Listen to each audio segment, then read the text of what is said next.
Michaels has begun piloting its third-party handmade digital marketplace in stores. According to Chain Store Age, in November 2023, the specialty arts and crafts retailer formally introduced MakerPlace by Michaels, an online marketplace offering handmade goods, artist-led classes, how-to guides, and access to Michaels' assortment of supplies and componentry. Didn't know componentry was a thing. And since February 2024, yes, right? Since February 2024, Michaels has been piloting an in-store version of MakerPlace by Michaels in 7 stores across North Carolina, Florida, Missouri, Illinois, Utah, Louisiana, and Massachusetts. That's quite a diverse geography to pilot something, with the next pilot scheduled for March 23rd, 2024. The way it works is this, Ann. Select marketplace sellers are invited to sell directly to customers via their local Michaels store, crediting a new opportunity to drive exposure and sales for their independent handmade businesses. Ann. Yes. This is a fun one. I'm glad it's you and not me, to be honest. This is also the A&M Put You On the Spot question of the week, and they're taking us in a new direction than I would have thought given the question, which is why our partnership with them is so great, because they force us to think about things on entirely other levels. So here it is. What do you think is the bigger payoff for Michaels with MakerPlace? Do you think it's driving more awareness and sales for independent crafters selling on the marketplace, recruiting would-be sellers to the platform, or something different? I think it's D, all of the above. I think that the answer here, man, we're going to agree on this whole show, I think. This is the perfect flywheel for Michaels. I mean, they are taking all of the Michaels community inside and outside of the 4 walls of the store, connecting them online. You have all the MakerPlace and Michaels sales. All the product is happening on Michaels' own brand site, all inside its communities and in the stores in some cases, which we talked about. More sales on both sites, or both platforms or positions of the site, are great and beneficial for Michaels, because the makers are using the products from Michaels. The people who are trying to do it are buying the products from Michaels. They're also getting a cut of sales from online classes that can be taken anytime, anywhere, 24 hours a day, 7 days a week.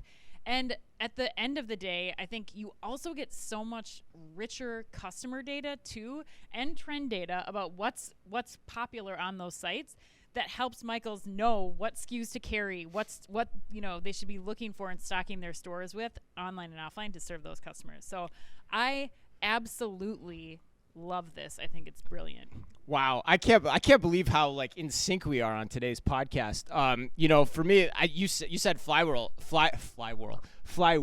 Yes. And I thought the phrase that came to mind for me was virtuous cycle. 100%. You're getting more makers on the platform. You're using them as the hook to drive more loyalty in store and more trips with Michael's, most loyal customers. So it's similar to me, like how Warby in the past has talked about why they have physical stores. Okay. Right? Like it amplifies your presence in that area so that 1 + 1 = 3, and you get more, more revenue over time, which is why I like the move for Michael's. But I will say that with a caveat. Okay.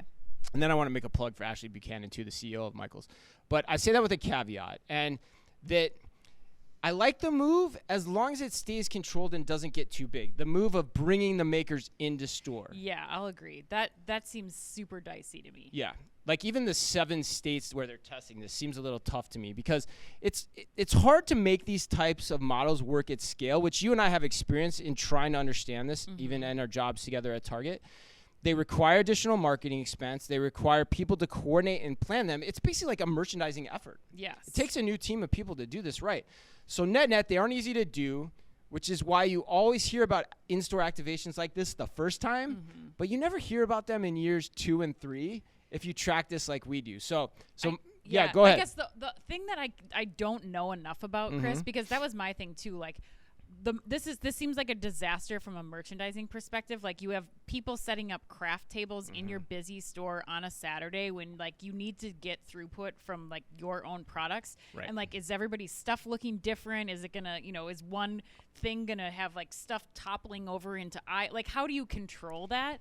But I also, and who owns it at the store level? Is it a new job? Is it an existing job? Right. How taxed is the store already? Do they have other things to do? But this community is it's very self-organizing. Like these crafters, like I don't know if it's the same as it would be in like a Target store or other stores. Like I think Michael's, maybe there's a little bit more freedom and flexibility and like onus on some of the DIYers to kind of like make this something that works for them, or volunteer time to help make it work. So I don't know. I think that part of me, I totally agree, is something to keep an eye on. But the thing is, you still have to market the events. There's a whole host of added costs to doing them. So my advice, honestly, for those that are thinking about doing this, and Michael's is a great example, is you've got to be really targeted in terms of where you're going to deploy this model.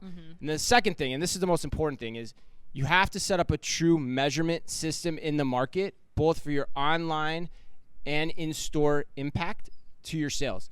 And then once you understand that, you can rinse and repeat to all the stores where the ROI pays for the total cost of the additional overhead involved, because there is going to be additional overhead involved. Yes. And you have to understand that. So the second point with the measurement is oftentimes what gets lost on this. People just think it's a cool idea. They don't do it, but they don't measure it.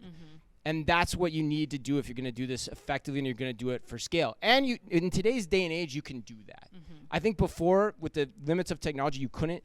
Now you can, because you can understand the impact that this has geographically on your sales online, and the impact for those makers that are coming into your store too, to help sell them into the product, to get that virtuous cycle going again too. But Ann, real quick, I actually think Ashley Buchanan is a dark horse candidate for a CEO job, like potentially at Target too. If you look at Brian Cornell, he was a previous Sam's Club, Michael's guy.